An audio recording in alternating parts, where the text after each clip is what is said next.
All right, y'all, I got a bunch of major breaking news here for you. So right off the bat, we had a vote in the House of Representatives on the War Powers Resolution, okay? The final result, it failed 212 to 219, okay? So in other words, they were not able to block Trump's illegal and offensive war with Iran.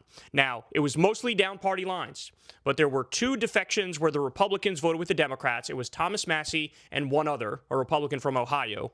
And then on the Democratic side, there are four Diet MAGA Democrats who support Trump's illegal and offensive imperialist war on Iran, which literally led to an elementary school full of girls being bombed.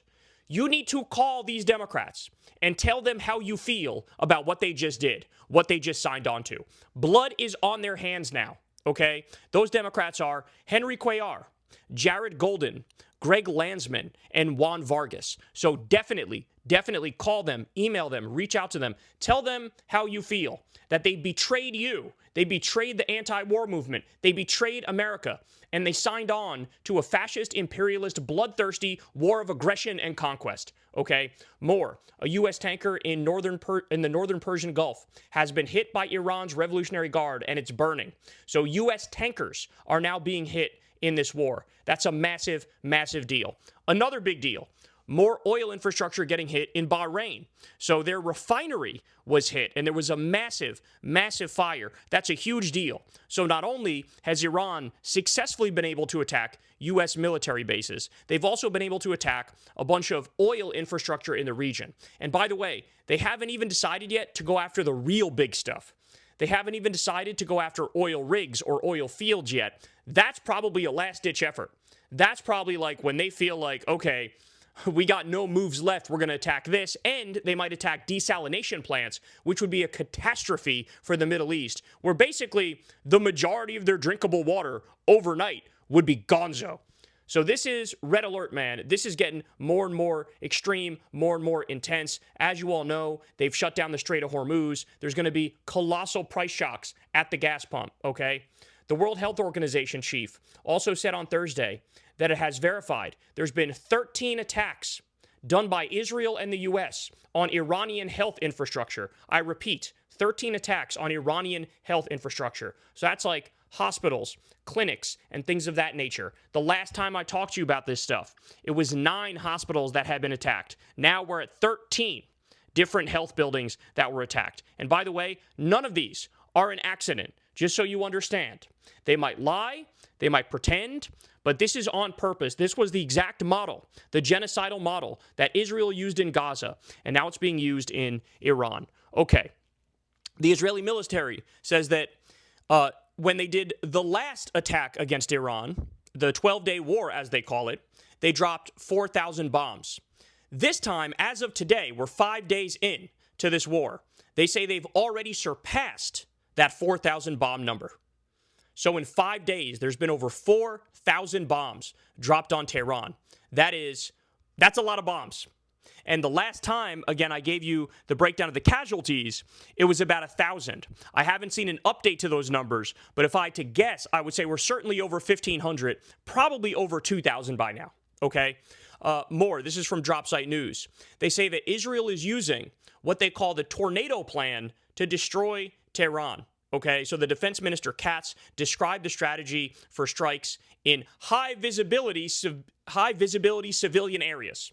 So in a March 1st post on X, Israeli Defense Minister Israel Katz openly referenced a strategy involving strikes on high visibility targets in civilian areas of Tehran, shedding light on the logic behind Israel's recent attacks in the Iranian capital. Okay, so yet again, they know what they're doing. They know what they're doing. The whole point is to go after civil society. By the way, they've also bombed the opposition areas that had people who were anti-government, who were protesters, and that was further evidence to me that this isn't even just about regime change. They want Iran to be a failed state. If Iran is a failed state, then they can't regionally push back on Israel at all, and Israel can continue to build a greater Israel and take more and more of the Middle East. Now, at the same time this is going on, Israel ordered all civilians south of the Litani River in Lebanon to evacuate immediately and move to the north. That's a huge, huge displacement directive. And when we talk about this, it's like tens of thousands of people that they're saying, you got to move. That's, in the past 24 hours, at least 60,000 have fled. And I believe ultimately they need to get like over 100,000 to flee. But what they're doing here, and again, the Israelis admit this, is exactly what they did in Gaza, where it's like, hey, we're being nice by telling you to go somewhere else. But everybody's going, there's nowhere for us to go. What do you mean? There's nowhere for us to go. This is our home. Like, what are we supposed to do? And the goal is Israel's going to try to steal virtually all of South Lebanon. It's happening right now in front of our eyes yet again. They got away with the Gaza genocide, and so now they're emboldened, and they feel like we could just keep doing this. Okay? That's what we're witnessing right this second. At least 77 people have already been killed in Lebanon, and 527 wounded. And this is just over 1 day of Israeli attacks. And again, that death toll is going to rise. This is just a rabid, unhinged dog is what we're looking at when we talk about the Israelis at this moment. Mondo Weiss is reporting that under the cover of the war on Iran, Israel has also now fully cut off food to the Palestinians in Gaza again. Okay, so the starvation is back in full effect. We also have this. The Pentagon is preparing for the U.S. war with Iran to last until September, according to Politico. So when they came out first, it'll be 4 or 5 days, and then, it'll be a couple weeks. It'll be maybe a little longer than that. Well, now here we are. They're already saying internally it's going to go to September, which means it's probably open-ended. Okay, we're probably already right back in the middle of another forever war. That's what it is. So the one thing that was promised 7 times by Trump on the campaign trail, now we're right back in hell.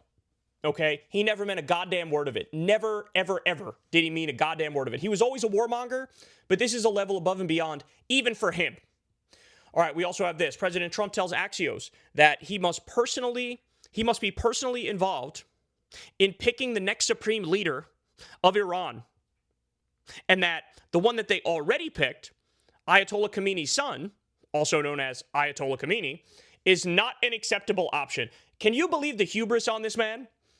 So you illegally and offensively bomb a country. By the way, they agreed to your harshest terms when it came to uranium enrichment. They agreed to it, and then you bombed them anyway. All right? You admit that, like, Israel led the way, and we just followed them like the little cuck boys that we are, like the little betas that we are. But then they pick their new supreme leader, and this guy has the nerve and the gall to say, no, I get to pick the supreme leader. You have got to be kidding me. In his mind, he thinks, oh, I'll do like what I do in Venezuela, where like you cut a deal with somebody and that person lets you steal all the natural resources, and then everybody will be cool with that, right? No, actually, they won't be cool with that. And we've already seen Trump steal hundreds of millions of dollars worth of oil from Venezuela and put it in a private account in Qatar. And he wants to do the same thing effectively when it comes to Iran. And so here we are. But again, I can't, like, the nerve on this man. This is like Hitler on steroids. When you're like, I'm gonna conquer your country, I'm gonna take it over, and then when you try to do something autonomous and sovereign internally, I'm gonna go, I'm not allowing that. I get to pick. Like, Jesus Christ. All right, more. At the same time, this war is raging and spiraling out of control, and we're in the midst of an escalation trap. We have Trump posting about his stupid fucking ballroom that we call the Jeffrey Epstein Memorial Ballroom. By the way, we also call the war the Jeffrey Epstein War. And we also call the partnership of the U.S. and Israel the Axis of Epstein. But can you imagine posting about this fucking ballroom now, in the midst of this gigantic war, which has totally spiraled out of control, where Americans are dying and innocent civilians in Iran are dying? I mean, it is just astonishing how out of touch this man is. And the terrifying part about it is he's acting like he never has to respond to the voters ever again. Because I think in his mind, he never has to respond to be accountable to the voters ever again. He's definitely going to make a play to try to steal the midterms. Okay? That's why he posts this shit. That's why he talks about the Arc de Trump that he wants to build. That's why he talked about remodeling the Lincoln bathroom, as you guys can't afford to pay for fucking groceries. You need Klarna to pay for groceries. This is insane what we're talking about here. Credit card debt is at like a record high. And this guy's bragging about his giant ballroom, which he's building illegally, by the way. All right, get a load of this. So this war against Iran so far has cost taxpayers $11,500 per second per second. Per second. At first I read it and my brain just defaulted to like, oh, they mean per minute. Wrong. They mean per second. $11,500 per second is what it's costing you and me. I never want to hear another motherfucking word about, oh, we can't afford childcare. We can't afford paid vacation time. We can't afford universal health care. Fuck you with a spiky metal bat. Jesus Christ, are you kidding me? It's just unbelievable. So, to this point, it's cost over $5 billion. In fact, I think as you're watching this, is probably over $6 billion that the war has already cost. Okay? The annual budget for the Corporation for Public Broadcasting, which was just wiped out by the Republicans, is $535 million. They've wasted $6 billion on an illegal and offensive war, murdering elementary school girls, but $535 million for the Corporation for Public Broadcasting for shit like Sesame Street. They go, nope, we can't afford that. We got to get rid of that. Because anything that's for you, to them, is not acceptable. Because they're the Epstein class. They're the shadow government of moneyed interests and pedophile, sadistic billionaires that actually runs the world. And they want you to be a slave peasant to them, and they want to run the world. Okay? So as of right now, here's the increase in gas prices since this war began. You ready? Louisiana went up 39 cents. Georgia up 37 cents. Iowa up 35 cents. Indiana up 35 cents. West Virginia up 35 cents. Oklahoma up 34 cents. North Dakota up 34 cents. Ohio up 34 cents. South Dakota up 32 cents. Illinois up 31 cents. Guys, and that's the average. This is just the beginning. We are just getting started. We haven't even really had the supply shock yet. And the Strait of Hormuz is shut down ski, okay? Jet fuel has doubled in price. It's doubled in price. So now people are saying this burst of inflation that we're about to get is going to be worse than the peak of COVID. The peak of COVID. Think about that. My God, man. My God. All right, so here's something from Middle East Eye that I found very interesting. They said the following.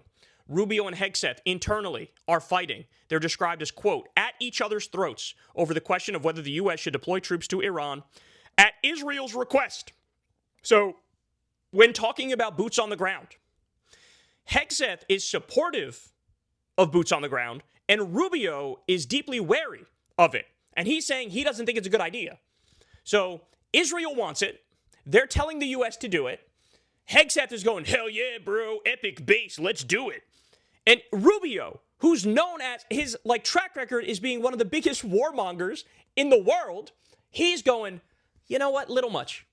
Little much. We might want to pump the brakes a little bit here. This is getting a little bit out of hand. Oh my goodness, y'all. Oh my days. What is going on? That's so crazy. That's so crazy. So as all this is going on, Trump is hosting an event at the White House with the Inter Miami soccer team. Okay. So that means Lionel Messi is there. And Trump, in this event, starts casually talking about Iran and saying, like, we're going to do more illegal bombing of Iran. And then Lionel Messi and his teammates in the back start applauding. What? Excuse you? Yes, this is what's actually happening. This actually happened. It's like something from a bad dream. So Trump also went on to say, they're calling to say, how do we make a deal? And I said, you're being a little bit late. We want to fight now more than they do. He said that talking about Iran. That's how you know the exact opposite is true. There was reporting that Trump asked for a ceasefire because we're running out of interceptors. So he needs time for us to get more interceptors to then go back and keep bombing them. And Iran knows this is just to refresh and reload. And so they're like, we don't want a ceasefire now, right? And so the fact that he's out there going, actually, I don't even want a ceasefire, and they want a ceasefire, and we want to fight more than they do. Again, he lies like a toddler. He lies like a toddler. It's so easy to see through his BS, okay? So Trump also was casually talking in this event, and he was saying to Rubio, your next one is going to be Cuba. He's waiting, but he says, let's get this one finished first. We can do them all at the same time, but bad things happen. Everybody's laughing and giggling and having a good time. He's literally talking about creating the Fourth Reich. He's talking about overthrowing independent sovereign governments so that the Epstein class can steal their natural resources, okay? That's what he's talking about. He's making jokes about it. And the world we live in is so depraved that people smile and giggle around him. We are so lost, bro. Moral collapse. We're in the midst of a moral collapse. There's no way around that. All right, so the New York Times has this big piece, and in it, they lay out that there was this big analysis of the attack on the girls' school, the elementary school, where over 150 little girls aged 7 to 12 were murdered, okay? The original thinking was that Israel was the one who did the attack, okay? It was after that, there was this massive propaganda effort underway to lie and try to blame it on an Iranian misfired missile. Does this sound familiar? This is exactly what Israel did when the first hospital, the Al-Ali hospital in Gaza, was attacked. They did a full court press. They called anybody who accurately said Israel did that bombing anti-Semitic, okay? And they forced the media to do some both sides shit and to pump the brakes before telling the truth, okay? But they don't want you to use Occam's razor, okay? Hey, Israel dropped all the other bombs. They probably dropped this bomb too. So that's what happened, is they scared people into not telling the truth. So then every hospital in Gaza wound up being bombed. But since the Israelis made a big stink about the first one and lied and said they didn't do it, the media didn't tell the truth about all the other bombings too, that Israel did those bombings. Okay? They tried the same thing here. Oh, Iran, it was an Iranian misfired rocket. Well, that was total horseshit. Complete bullshit. So there was a forensic analysis that was just done. And the end result is they say U.S. forces bombed the school. It was U.S. forces who did it, okay?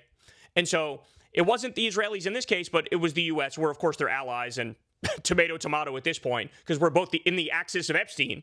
But don't let them convince you of the bullshit. Do not let them do that, because they will. Whenever there's something that's so egregious and there's no argument for it and it's so immoral and so unethical, they will try to save face and they will lie and try to blame the other side. And that's what they try to do here. Never fall for it. Israel bombed every single hospital in Gaza, every single one. And then now we have a situation where the U.S. and Israel have already bombed double digits hospitals in Iran. And this first bombing was the United States, according to the forensic analysis. Okay. So you have Iran's foreign minister went on NBC, and a reporter asked him, "Are you afraid of a U.S. invasion in your country?" And he responded, "No, we are waiting for them." And the reporter said, "You are waiting for the U.S. military to invade? The ground troops?" And the foreign minister says, "Yes." Look, many people have pointed this out before, but the terrain in Iran, it's a country that's 4 times as large as Iraq. There's over 90 million people that live there. The terrain is not very hospitable. This is a fool's errand. I mean, it's stupid, it's immoral, it's unethical, but it's also just a fool's errand from a practical perspective, in the sense that the shit is not going to fucking work. It's not going to work. All right. We also have this. Saudi Arabia, the United Arab Emirates, Kuwait, and Qatar are apparently absolutely furious right now because the U.S. government diverted resources, only protected Israel, left them out to dry. They all got bombed. They all got hosed. They're all reeling. Tourism is going to struggle there on top of the oil industry. So they just got hit with a double whammy, right? So they're furious. Well, now they're talking about pulling back from the U.S. and pulling back all their other investments because of the toll from this war, and realizing perhaps they bet on the wrong horse. Perhaps it was a horrible idea to get in bed with a snake that was always going to fucking turn on you.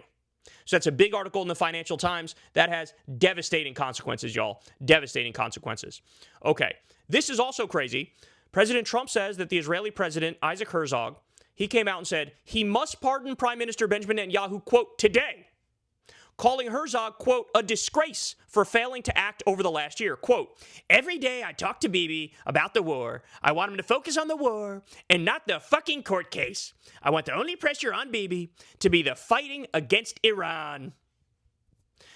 Donald Trump is so compromised. In the midst of a war, he's begging for Netanyahu to get a pardon. I mean, this is just, it's beyond parody at this point. Whatever Epstein blackmail they got on Trump that they're holding over his head, it must be just fundamentally depraved. It must be some of the worst shit you've ever heard in your life. That he's bent over backwards to please this man. Literally never once has said no to Netanyahu. Not once. Okay? This is his second term. Literally not once. All right, how's this for terrifying? We told you that you have a bunch of military bases and a bunch of leaders in the military telling their soldiers that you do know that Armageddon is coming and the rapture is coming and Jesus is coming back and Trump is appointed by Jesus and this is a holy war and I can't wait to get to heaven. You literally have like 110 soldiers reached out to this secular organization basically saying, holy shit, these people are insane. They actually think we're fighting in a holy war and they're going to send us to our fucking deaths, right? This is a huge deal. And then you look and you realize, oh my God, Mike Huckabee, the U.S. ambassador to Israel, he's a psychopath. Pete Kegsbreth, the Secretary of War Crimes, total fucking psychopath. Wrote a book on the American Crusade, said kill all Muslims in a bar in 2015. Like, these people are genuinely out of their minds, right? They are delusional. They are fundamentalist evangelical Christian freaks. Well, not doing it after that article comes out, a day after that article comes out detailing all that. What happened? A whole bunch of the biggest Christian Zionist fundamentalist pastors in the country all got together in the White House and they did that creepy ass thing where they all stand around Trump and they put their arm on him and they pray. Yeah, not doing much to, fight back against the allegations that you guys are psycho fundamentalists, that you're the fucking Christian Taliban now, are you? No, they're verifying it. They're verifying it. A day after that article comes out, they basically fucking verify it. Unbelievable, man. So Jonathan Karl comes out and says the following. In a lengthy phone interview, President Trump marveled at the success of the military operation against Iran and expressed no concern about what comes next. Quote, I hope you're impressed, he said. How do you like the performance? I mean, Venezuela is obvious. This might be even better. How do you like the performance? And so then he says, well, look, the concern is what happens next, like what's going to happen now. And Trump goes, forget about next. They are decimated for a 10-year period before they can build it back. This man is deeply unwell. This man is deeply unwell. You just basically started World War II, okay? And here you are going, why don't you pat me on the back? I don't understand. You should be patting me on the back. Pat me on the back for killing all those elementary school girls. Pat me on the back for carpet bombing Tehran. Pat me on the back for killing over 1,000 people. Pat me on the back for replacing a hard-line Ayatollah with an even harder-line Ayatollah. Pat me on the back for that. Pat me on the back for my war crimes and my disregarding of the Geneva Convention and the Nuremberg Tribunal. Pat me on the back for attacking Iran after they already agreed to our hardest-line demands when it came to nuclear energy. Jesus Christ, bro. Oh, my goodness. Oh, my word. The Daily Beast is saying that CBS News and Barry Weiss, of course, they have reportedly abandoned the network's standards on objectivity to go all in on promoting Trump's war on Iran. This is like the least surprising thing ever. Shocked Pikachu face here for you. Least surprising thing ever. Because that's the whole point. That's why she was literally put in as the head of CBS to Fox Newsify CBS. That's the whole goal. Make the network more pro-MAGA, make the network more pro-Israel, and suck up to the people with power. That's what it is. Be super Zionist, be super MAGA, be super pro-billionaire. This is the idea. That was the whole point. And so I'm not surprised at all. I mean, if you're familiar with the Free Press, which was the thing she ran before this, all of it was pro-Israel slop. All of it was garbage. So of course she's going to support another illegal and offensive war. Okay, Stephen Miller was given a speech at the Department of War, as they call it, and he said the following. The human rights that we are going to protect are not of the savages that torture and rape and murder. So first of all, if you lose your human rights for those things, then I got bad news for you. Literally everybody in the Trump regime loses your human rights. You guys are first in line to lose your fucking human rights. Because you guys are the savages that literally torture. You torture people that were sent to CCOT. You torture people at the fucking ICE concentration camps. Okay? Murder's like a casual day that ends in Y before motherfucking lunchtime. Are you kidding me? So that's point number one. If that's the standard, then you guys are first in line to lose your human rights. Point number two is, hey, Dippy, the whole point of human rights is that they are rights. They are off the table. They apply to everybody. Okay? A right is the opposite of a privilege. A privilege is something that can be taken away. A right is something that by definition is off the table and cannot be taken away. Do you not understand that? Well, apparently he doesn't, or he does it, but he doesn't care and he'll lie about it. But this is what he does. He literally wants to cherry pick who deserves constitutional rights and who deserves human rights and who deserves freedom and who doesn't. And it's based on his fucking warped view of reality where, in his mind, fucking hard right Nazi types are the ones who deserve all the rights. And innocent people who did nothing wrong, liberals and lefties, and black and brown people and Muslims and all the minorities, they deserve no rights. Just unbelievable, man. Unbelievable. Literally, just a whole bunch of total assholes trying to create the Fourth Reich right in front of our eyes. All right, we also have this big news coming out here. Trump and Tucker Carlson, of course, going at it. So Trump came out, and apparently Laura Loomer probably got to Trump and whispered in his ear, hey, here's all the people saying mean things about you and bad things about you that are in MAGA. Don't trust these people. Distance yourself from these people. And so Tucker had called the war in Iran, quote, absolutely evil and disgusting. Now, having said that, he's been largely, since it's what, 5 days, 6 days since this started? He hasn't really said Dickie McGee's acts. In fact, it's the softest pushback I think I've ever seen, because that's all we have to this point is that comment, all right? That might change soon. It might change by the time this video is out. But, shit, it's been a fucking week, right? So, if anything, Trump should be thanking this guy for, hey, thank you for not, going for my jugular in this moment where I betrayed fucking anybody and everybody and I outed myself as the worst fucking person on planet Earth. Okay, so Trump responds to Tucker and says, Tucker has lost his way. I knew that a long time ago. And he's not MAGA. MAGA is saving our country. MAGA is making our country great again. MAGA is America first. And Tucker is none of those things. And Tucker is really not smart enough to understand that. The world's dumbest man saying that Tucker is not smart enough to understand that. Okay, so he excises him from his terrorist death cult. Noted. Well, then this guy, Gabe Kaminsky, asked Tucker to respond. He said, hey, here's what Trump said about you. What's your response? Tucker says, I'll always love Trump, no matter what he says about me. I just think a war with Iran is deeply unwise. You see that right there? You see that right there, Tucker? That's what we call the cuck chair. That's what you're sitting in right now. Tucker, you're currently sitting in the cuck chair. You are a little beta bitch boy, if that's your reaction. I think Tucker's terrible and stupid and dumb and wrong, and actually the worst person I think I've ever seen ever in human history. He's a piece of shit, and I'm kicking him out of my club. And Tucker's like, oh, sir, I'm sorry. I'll always be grateful for you. I actually love you so much, and I think you're special, and I think you're the most handsome, and I think you're the most amazing, but we have a slight disagreement on you starting World War III. We have a slight disagreement on you destroying the U.S. economy and massacring elementary school girls in Iran. We have a slight disagreement on you becoming Hitler 2.0 along with Benjamin Netanyahu.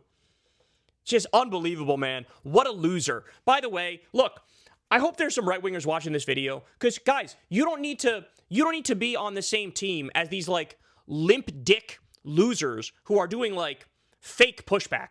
You don't need to look at these right-wingers who are I'm going to be the anti-war voice. Motherfucker, fuck you. The left is always robustly anti-war, more forthrightly anti-war, and we make better arguments when we make the case of being anti-war, okay? You don't need to follow these limp dick losers. There's plenty of us here on the left who will give you, a stronger dose of anti-war politics with better arguments, and we're not fucking, scared of our own shadow. MAGA looks at you the wrong way, and they run and they hide. Oh, did I offend them? I hope I'm still on the team, even though I'm going to pretend I'm anti-war. Fuck you guys, man. Jesus Christ. All right. So Trump accidentally admitted that the SAVE Act is about stealing the election. He was at an event, and he said, I'll tell you what, Republicans have to win this one. We'll never lose a race for 50 years. That's what he said about passing the SAVE Act. Admitting, hey, this is about voter disenfranchisement, and we're, kicking the Democrats off the rolls so they can't vote, so we win. Hey, asshole, you're not supposed to say that part out loud. That's the part that you're supposed to keep quiet, dippy. How did you not realize that? Well, at this point, he doesn't care. He's high on his own supply. He knows the whole country hates him. He knows he's at 35%, and he's just going to try to steal the election anyway. He's letting it all hang out. He's letting it all hang out. And by the way, his brain is, not working anymore, so there's that, too. All right. And then, finally, I'll leave you guys with this. A bunch of Diet MAGA bullshit from Democratic leaders, as per usual. So Chuck Schumer declined to rule out voting for Mark Wayne Mullen as the next DHS secretary since Noam was fired. He declined to rule it out. No words, man. No words. I mean, useless. Again, you want to talk about the cuck chair? You know who's sitting in the cuck chair along with Tucker Carlson? Chuck Schumer. Cuck Schumer is actually his real name. Cuck Schumer is sitting in that cuck chair. Because this is just, like, do you have a fetish for being humiliated and losing all the time? Like, what more would it take for you to realize my job is to vote no on fucking anything and everything this man wants? Whether it's people in his regime or policy things he wants. Vote no on fucking everything. Block everything they do. Like, it is just embarrassing. And, Democrats like Schumer are dinosaurs. They're Democrats in name only. They're dinos. They're diet MAGA. And their day is coming where they will be no more because we just won't stand for it anymore. We just won't stand for this anymore. So there are your updates, guys. I love y'all very much. And I will talk to you tomorrow. Peace.